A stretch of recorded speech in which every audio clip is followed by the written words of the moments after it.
LoadingA spokeswoman for Mr Kean said the minister was getting up to speed with his roles and would comment later.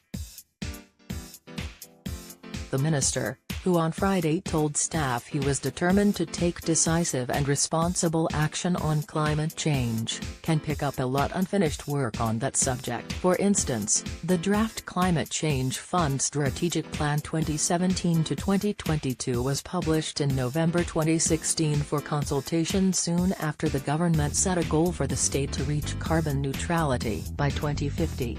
The government has sat on its hands on climate change for years and we are still waiting for this plan, Kate Smolsky, head of the NSW Nature Conservation Council, said.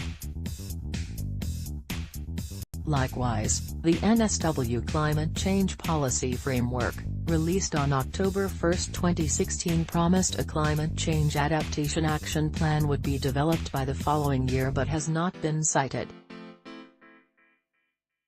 The draft plan to save NSW energy and money, also open for consultation in November 2016, appears not to have been completed. Loading among the most vintage items on the environmental to-do list, though, involve national parks. Some 40 estate plans of management have been in draft form for more than a year, 25 more than 2 years, while 2 of them have been in draft form for about a decade. Well-known parks, such as the Royal National Park, have been having a conversation with stakeholders and the community since 2011.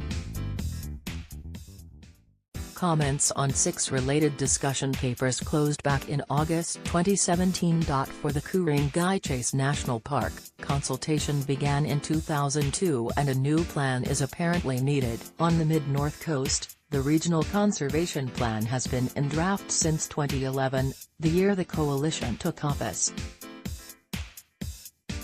LoadingA's Smolsky also singled out the government's stalling on a new marine park for Sydney after fierce opposition from anglers as an unfinished issue. So, too, the failure to act on the chief scientist's recommendations to halt the decline of koala numbers.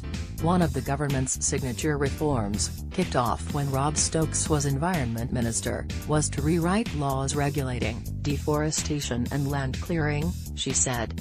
Despite taking effect 18 months ago, the foundational maps that dictate where trees can and cannot be bulldozed without permits are still being withheld by the government, Ms. Smolsky said. This fundamentally undermines the integrity of the entire scheme. Penny Sharp, acting Labour leader, said the new ministers had much work to do after the environment portfolio had been neglected for 8 years. Unfortunately, with the abolition of the Office of Environment and Heritage, it appears that much of this important work will continue to be neglected by a government who continues to show its lack of care for the environment, she said. Kate Fearman,